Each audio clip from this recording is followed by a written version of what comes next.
রাব্বিহি ফালিয়ামাল আমালান সালিহা ওয়ালা ইউশরিক বিইবাদাতি রাব্বিহি আহাদা। আমি আল্লাহ বলছি, যদি তোমরা আমি আল্লাহ পাক আমার রেজামন্দি সন্তুষ্টি অর্জন করতে চাও, লিকা রাব্বিহি ফালিয়ামাল আমালান সালিহা, তোমরা নেক আমল করো, হারামের ধারে কাছে যাবে না, মিথ্যা বলবে না, চগলখড়ি, পরনিন্দা, গীবত, গিল্লা, মেরে নেওয়া, কেড়ে নেওয়া, হারামের মাল, সুদের মাল, ঘুষের মাল, সুদ, ঘুষ, বন্ধক, খারাপই যাবে না। আমি আল্লাহ বলছি, সাথে সাথে তোমরা শিরক করবে না। আমি আল্লাহ পাক তোমাদের ঘরে দুনিয়ায় যেমন কর্তৃত্ব দেব, তেমন আখিরাতেও আমি আল্লাহ পাক তোমাদের নাজাত দিয়ে দেব। ওয়ালা ইউশরিক বিইবাদাতি রাব্বিহি আহাদা। আমি আল্লাহ আমার একত্ববাদের সঙ্গে তোমরা যেন শরীক করবে না। আমার ছোট্ট ওয়াজ, ফিরে আসুন ইনশাআল্লাহ। আমরা এক সময় কর্তৃত্ব করেছি বিশ্বে, আবার ইনশাআল্লাহ আমরাই কর্তৃত্ব নেতৃত্ব দেব। ছোট্ট একটা রেফারেন্স বলবো, আপনারা শুনবেন, সবাই শুনবেন, সবাই শুনবেন। একবার কলেমা জিকির লা ইলাহা ইল্লাল্লাহ,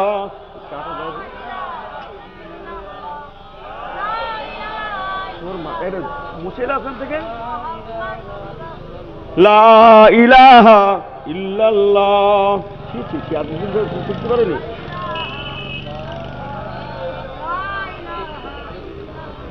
पैगंबरों की रोजा दिखा दे खुदाया, डरे मुर्ताद से मिला दे खुदाया, शराबे मोहब्बत पिला दे खुदाया, पैगंबरों की रोजा दिखा दे खुदाया। अल्लाहुम्मा पढ़ें सल्ले आला। गम से दो।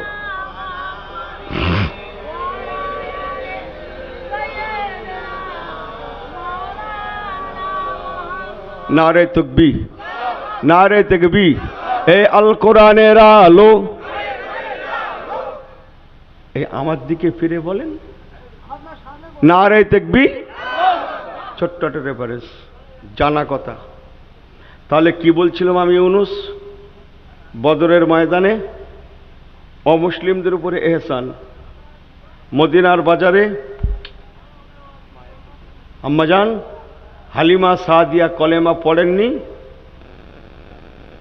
তার প্রতি এহসান। সুবহানাল্লাহ বলবেন না? হ্যাঁ, সেই নবী পাক সরকারে দু আলম সাল্লাল্লাহু আলাইহি ওয়াসাল্লাম হচ্ছেন আমাদের পয়গম্বর। তার উত্তম আদর্শের কাছে দুনিয়া আজকের মাথা হেট করে দিয়েছে। সুবহানাল্লাহ বলবেন না? মাথা হেট করে দিয়েছে। একই ওই 70 জন বন্দী ওমর ফারুক হুজুরকে রসুল ডেকে বলছে, বাবা ওমর যুক্তি করছেন, এই 70 জন বন্দীকে কি করা যায় বলো তো? বলে হুজুর কোনো কথা হবে না। এই মাল বের করেছে, আড়াই হাতের মাল। রসুল বলছে, বাবা এত বড্ড গরম লোক দেখছি। বাবা ওমর বসো বসো বসো, তুমি বসো তুমি বসো। হ্যাঁ, আবু বকর সিদ্দিকের, বাবা আবু বকর এই 70 জন বন্দী কি করা যায় বলো তো? বলে হুজুর আমার মন বলে সব ছেড়ে দেন। দেখো ইয়ে তো আমার নরম লোক দেখছি, কি কথা বোঝেন না। আহা, ওমর ফারুক বলছে একটা লোক 3টে হোক। আরে লোক কটা হবে না? দুটো। এই একটা রেদিঘাটের দুটো, আমার বলা ভুল হয়ে যাচ্ছে। একটা লোক দুটো। ও আবু বকর হুজুর বলছে, ও বাদ দেন, সব ছেড়ে দেন। যে আলোচনা পরামর্শ হলো কিছু উজরাতের বিনিময়ে এদের মুক্তি দেয়া হবে, মুক্তিপণ। আহা, অনেক কথা আছে। তাতে নবী পাকের নিজের বড় জামাইও ছিলেন, হযরত আমের, আম্মাজান জয়নাব রাদিয়াল্লাহু তাআলা আনহার স্বামী, আমার নবী পাকের বড় জামাতা।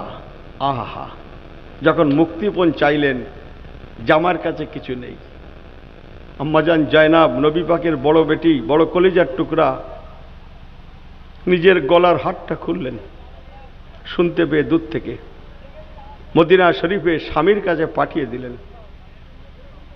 হযরত আমের রাদিয়াল্লাহু তাআলাকে বললেন, তোমার মুক্তিপণ কিছু আছে? ওই সময় হযরত আমের হুজুর হারটা বার করে দিলেন। আল্লাহ নবী হারটা হাতে নিয়ে চিনতে পেরে গেলেন। নবী আমার হারটাকে হাতে নিয়ে ঝাজ্জার ঝাজ্জার ঝাজ্জার ঝাজ্জার করে কাঁদছেন। মদিনার মসজিদ নববী শরীফে আল্লাহ নবীর কান্না, বুক ভরা কান্না। সাহাবীরা কিছুই বোঝেন না আল্লাহ নবী কেন কাঁদছেন। ইয়া রাসূলুল্লাহ, ইয়া হাবিবাল্লাহ, কেন আপনি কাঁদছেন?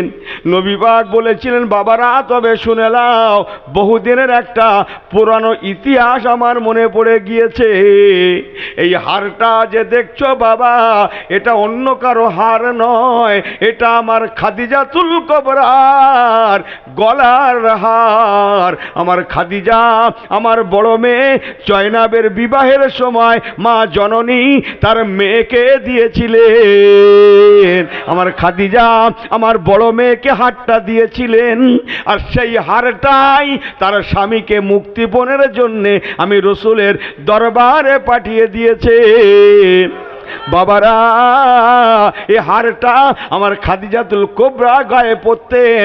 যে খাদিজা আজকে হায়াতে নাই, মক্কাতুল মুআজ্জামার কবরস্থান জান্নাতুল মুআল্লাতে ঘুমিয়ে আছেন, শুয়ে আছেন। আহা, সংক্ষেপ করছি। মুক্তিপণ নিয়ে নিয়ে ছাড়ছেন বেশ কয়েকজন লোক, তাদের আর কিচ্ছু নেই। 4 ঘন্টা পয়সা যে হুজুর এইলেন, 4 ঘন্টা পয়সা দিলাম, আমাকে ছেড়ে দেন। রাসূলুল্লাহ বললেন, এই তোমরা লেখাপড়া জানো? জি হুজুর জানি। পড়াশুনো জানো? বলে জানি। যাও, আমার 10 জন সাহাবীকে নিরক্ষর, যারা পড়াশুনো জানে না, তাদেরকে তোমরা এক এক শেখাও। 10 জনকে লেখাপড়া শেখাও। যেদিন এই 10 জন সাহাবী, এক একজন মাথা পিছু 10 জন করে সাহাবী, এদের অক্ষর জ্ঞান হয়ে যাবে, সেদিন তোমরা মুক্তি পেয়ে যাবে। জোরে বলেন, জোরে বলেন। সংক্ষেপ করছি, মুসলমান এই মহান আদর্শের জন্যে খুব ভালো করে আমার নবী পাকের ছোট্ট জীবনে নয় করে 1,40,000 থেকে 1.5 লক্ষের মতো মানুষ ইমানের কালমায় লা ইলাহা ইল্লাল্লাহ পড়েন, লা ইলাহা ইল্লাল্লাহ মুহাম্মাদুর রাসূলুল্লাহ ইমানের কলেমা শরীফ পড়ে মুসলমান হয়েছিলেন। যাদের মধ্যে নয় করে শুধু হাফেজে কোরআন ছিল 24,000।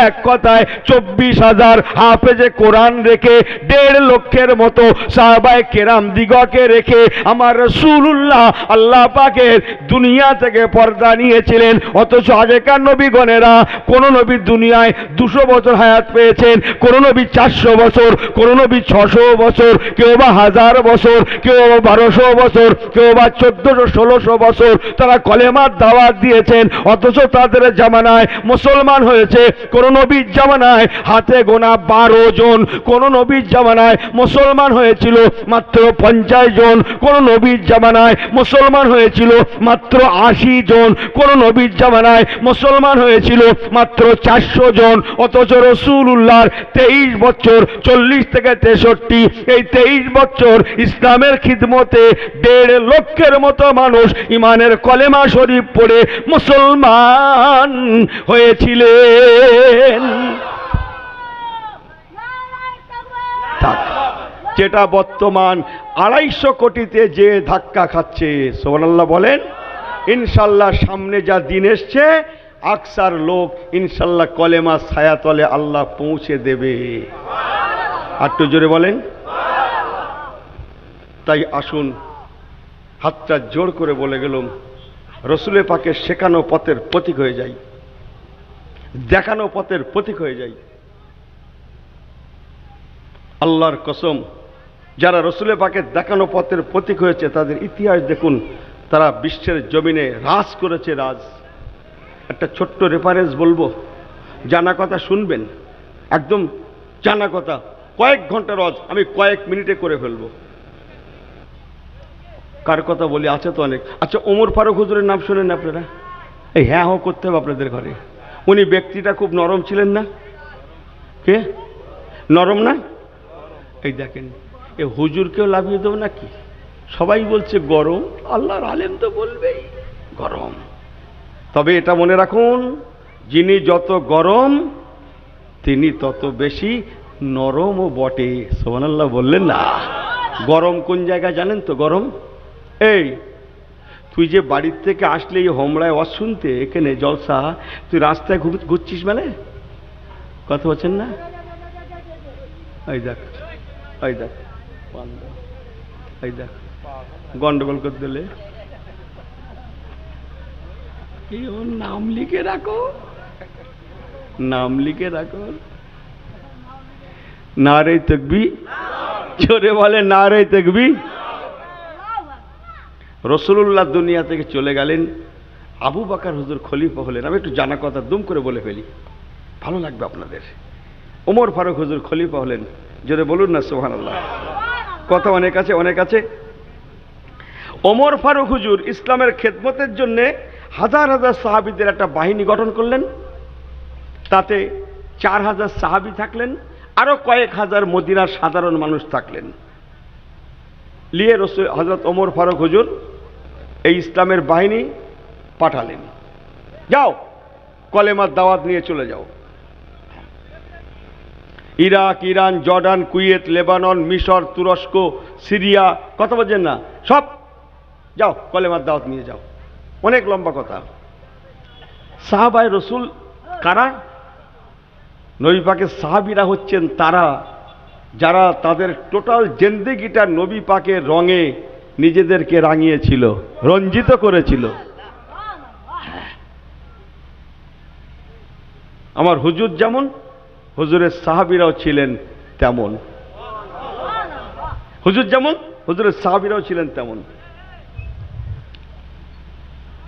তাই নবী পাকের সাহাবীদের আদর্শ দেখে ওই Iraq, Iran, Jordan, Kuwait, Lebanon, মিশর, তুরস্ক সব বলছি না, এখনো পর্যন্ত 57টা মুসলিম দেশ এখনো আছে।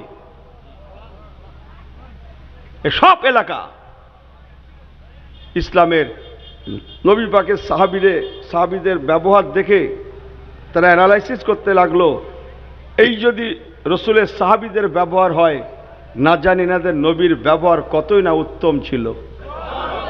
তাই তারা স্বইচ্ছায় সজ্ঞানে কলেমা পড়তে লাগলো। এক সময় বিশ্বের অর্ধেক ইসলামের ছায়াতলে, অর্ধেকেরও বেশি ইসলামের ছায়াতলে চলেও এলো। বর্তমানে ফিলিস্তিন নিয়ে গন্ডগোল হচ্ছে না ভাই? জানেন তো বাইতুল মুকাদ্দাস, মসজিদ আকসা নিয়ে জানেন তো গন্ডগোল কেন জানেন তো? আমি বলতে পারছি না, সময় লাগে। এতটুকু সামারিটা বলে দিয়ে যাই। ও প্রতিষ্ঠানটা বাইতুল মুকাদ্দাস, মসজিদ আকসা এমন একটা মসজিদ, এমন একটা প্রতিষ্ঠান, আমাদের কাছে যেমন সম্মানীয়, ইহুদিদের কাছেও তেমন, খ্রিস্টান নাসারাদের কাছেও তেমন। একটু ক্লিয়ার করবো, একটু ক্লিয়ার না? ইহুদি কথা তো অনেক। আপনারা একটা ওয়াজ শুনেছেন, মুসা আলাইহিস সালাম সঙ্গী সাথী নিয়ে সেই নদী পার হয়ে গেলেন, আর ফেরাউন তার সঙ্গে 18-19 লক্ষ লোক ছিল, সব ডুবে মারা গেলে। সব ওয়াজটা শুনেছেন না আপনারা? এই হ্যাঁ ও করেন না কেন? ওই দিন মুসা আলাইহিস সালাম হুজুরের সঙ্গে যারা নদী পার হয়ে অপর পারে গিয়েছিলেন, আল্লাহ যাদের বাঁচিয়ে দিয়েছিলেন, ওদেরই বংশপরায় হচ্ছে এরা, এই ইহুদিরা। এদেরই মুরব্বীরা হচ্ছে ওনারা, ওদেরই ঘরের সন্তান আস্তে আস্তে এই পর্যন্ত। আমি কি বুঝতে পেরেছি? আগে আরো বহু নবী ছিলেন, মুসা আলাইহিস সালাম, হারুন আলাইহিস সালাম, দাউদ আলাইহিস সালাম, সুলাইমান আলাইহিস সালাম, দানিয়েল আলাইহিস সালাম, ইলিয়াস আলাইহিস সালাম, কি বলে হযরত ঈসা রুহুল্লাহ আলাইহিস সালাম, এই সমস্ত নবীগণ সব একই বংশে জন্ম নিয়েছেন, কয়েক হাজার, এদের বংশপরায় বনি ইসরাইল। যত নবীরা এসেছিলেন সমস্ত নবীগণেরা ওদেরই বংশে, আর সকলের জন্মস্থান হচ্ছে মসজিদে আকসার চতুর্দিকে। আর জোরে বলেন, হাতে গোনা ৩-৪ জন নবী ছাড়া হাজার হাজার নবী ওদেরই বংশে এসেছে, আর সবাই বাইতুল মুকাদ্দাসে জীবন কাটিয়েছে। তাই ওদের চিন্তা, আমরা নবী মুসার সম্প্রদায়, আমরা নবী দাউদের সম্প্রদায়, আমরা অমুক অমুক ইত্যাদি ইত্যাদি, তাই বাইতুল মুকাদ্দাস আমাদের কর্তৃত্বে থাক।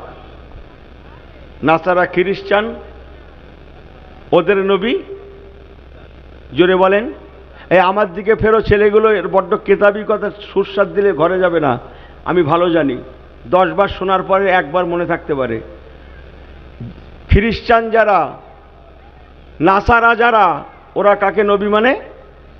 ঈসা আলাইহিস সালাম বললেন না, আমি আপনাদের কথাটা কেটে দিচ্ছি, নো, বরং হাকিকি কথাটা শোনেন। আল্লাহ নবী ঈসা রুহুল্লাহ, যিনি ওয়াতাইনা ঈসা ইবনা মারইয়াম আল বাইয়িনা ওয়াইয়াদনাহু বিরুহিল কুদুস, 3 পারায় আছে।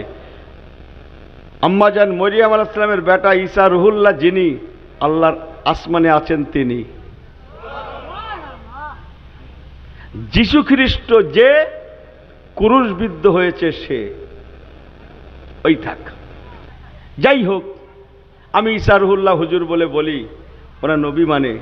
জন্মস্থান কোথায়? বেথলেহেম, বাইতুল মুকাদ্দাস। হযরত ঈসা রুহুল্লাহ আলাইহিস সালাতু ওয়াস সালাম, ওদের ভাষায় যেটা কি বলে, কি হয়েছিল আপনার? শুলে চড়ানো হয়েছিল, ও ইহুদিরা করেছিল, শুলে চড়ানো হয়েছিল, ওটাও বাইতুল মুকাদ্দাস। আমাদের ভাষায় হুজুরকে আল্লাহ আসমানে উঠিয়ে নিয়েছিলেন ওই বাইতুল মুকাদ্দাস থেকে। তাই ওদের খেয়াল, এটা আমাদের দায়িত্বে থাক, কর্তৃত্ব আমরা করব। আর আমাদের মুসলিমদের মেরাজুন নবুয়াতে রসুলে পাকের নামাজের মসজিদ, ইমামতির জায়গা, বলুন না জোরে সুবহানাল্লাহ। একটা হাদিস বলি, একটু তাকবীর দেন জোরে, জানবরে নারায়ে তাকবীর। ফাজানা জিবরাইল আলাইহিস সালাতু ওয়াস সালাম নাযালাতিল মালাইকা মিনাস সামায়ে ফাসাল্লান নবী সাল্লাল্লাহু আলাইহি ওয়াসাল্লাম বিল মালাইকাতুল মুরসালিন। নবী আমার যেদিন মেরাজুন নবুয়াত, মেরাজে গিয়েছিলেন, বাইতুল মুকাদ্দাসে পৌঁছেছিলেন, ফাজানা জিবরাইল আলাইহিস সালাতু ওয়াস সালাম, হযরত জিবরাইল আমিন ফেরেশতা ওই দিন আযান দিয়েছিলেন। ও নাযালাতিল মালাইকা, ওই আযান শুনে আল্লাহর আসমান থেকে ফেরেশতারা নাজিল হয়েছিলেন। ফাসাল্লান নবী সাল্লাল্লাহু আলাইহি ওয়াসাল্লাম, নবী আমার ইমামতি করেছিলেন, কাদেরকে নিয়ে? বাইতুল মুকাদ্দাসে বিল মালাইকাতুল মুরসালিন, নবী রাসূল এবং ফেরেশতা দিগকে নিয়ে বাইতুল মুকাদ্দাসে আমার রাসূলুল্লাহ ইমামতি করেছিলেন। এই জন্য আমাদের, আমি যে ওয়াজটা করছিলাম, হযরত ওমরে ফারুক রাদিয়াল্লাহু তাআলা আনহু 4000 সাহাবী, কয়েক হাজার সাধারণ মানুষকে বিরাট একটা বাহিনী, কারো বা ইরাকের দিকে, কোনো কাফেলা ইরানের দিকে, কোনো কাফেলা তুরস্কের দিকে, কোনো কাফেলা জর্ডানের দিকে, এমন করে করে ইসলামের দাওয়াতে পাঠালেন। সংক্ষেপ এক সময় টোটাল এলাকা কালমায়ে লা ইলাহা ইল্লাল্লাহ। এই ছেলেগুলো পড়ো, ভাইরা পড়েন, লা ইলাহা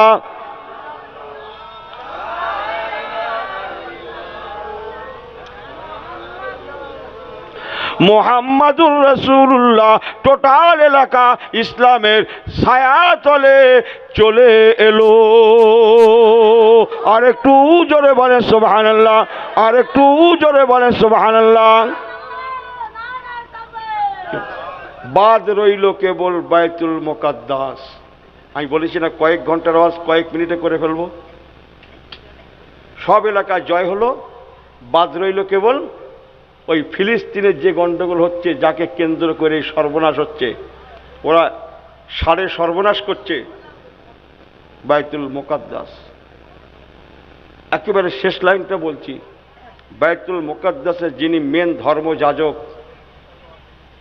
এই 4-5 হাজার মুসলিমদের যিনি নেতৃত্ব দিয়েছিলেন, তার নাম ছিল হযরত আবু ওবায়দুল্লাহ ইবনুল জাররাহ রাদিয়াল্লাহু তাআলা আনহু।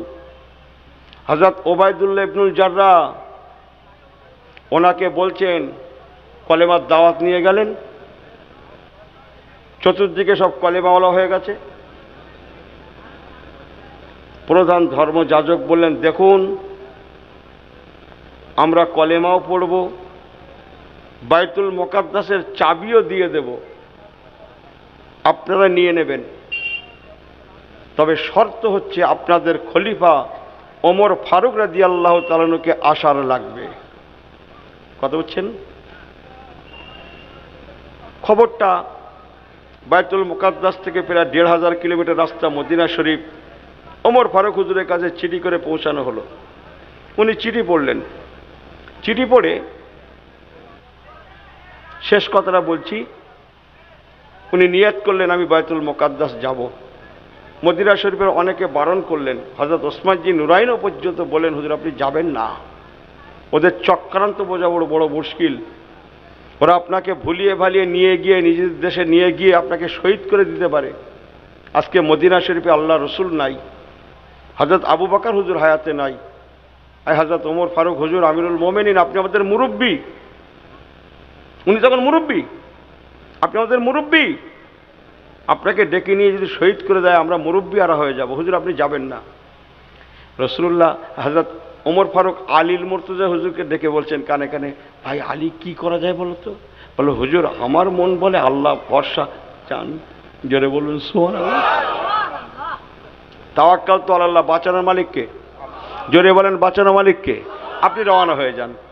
হযরত ওমর ফারুক আলীল মুর্তজার কথাটা গ্রহণ করে ব্যাস সঙ্গে সঙ্গে রেডি, এই চলো আমি জেরুজালেম যাব, আমার সঙ্গে কেউ যাবে না, শুধু একজন যাবে। বাঁচাবেন আল্লাহ, এই বাঁচানোর মালিককে, জোরে বলেন বাঁচানোর মালিককে। একজন যাবে, কে? আমার কেনা গোলাম, আমি আর আমার বাড়ির গোলামটা যাব। আর এই দীর্ঘ রাস্তা যাওয়ার জন্য একটা বাহন স্বরূপ একটা উট নেব। এই 3টে প্রাণী আমরা যাব, কারোর লাগবে না।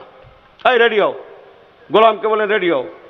আমি রেডি হয়ে গেছি, যে অবস্থায় আছি এই অবস্থায় যাব, তবে একটা শর্ত তোমার সঙ্গে, গোলামের সঙ্গে শর্ত করছে। অর্ধ পৃথিবীর খলিফা, বরং তারও বেশি, বেশিরভাগ বিশ্বের খলিফা হযরত ওমর কেনা গোলামের সঙ্গে শর্ত করছে, দেখো এই ১,৫০০ কিলোমিটার রাস্তা আমরা যাব, তোমার সঙ্গে আমার চুক্তিবদ্ধ হচ্ছে এই শর্তে, আমি তোমার সঙ্গে শর্ত করছি, চুক্তিনামা করছি, আমি উটের পিঠে চড়ে কিছুক্ষণ যাব, তুমি আমার উটের লাগাম ধরে টেনে টেনে নিয়ে যাবে, তারপরে আমি নেমে যাব, তুমি উটের পিঠে বসে থাকবে, আমি তোমার উটের লাগাম ধরে খানিক দূর টেনে টেনে নিয়ে যাব। গোলাম ঝরঝর করে কাঁদছে, হুজুর এটা হয় নাকি? আপনি অর্ধ বিশ্বের খলিফা, আপনি উটের লাগাম ধরে টেনে টেনে নিয়ে যাবেন, আর আমি জমিদারের মতো উটের পিঠে বসে থাকবো, এটা হয় নাকি? আর ওমর ফারুক হুজুর কোন সাহাবী? এক কথা দুবার বললে এই তুই বেশি বুঝে গেছিস, এই কথা ঠিক কিনা, মালটা বার করতো, আমার থেকে বেশি বুঝেছে, ক্লিয়ার করতে সাফি কর, কথা বলছেন না? উনি হচ্ছেন শেষ কথা, যা বললুম তাই, কথা বাড়াবিনি, কথা বাড়ালেই দেখে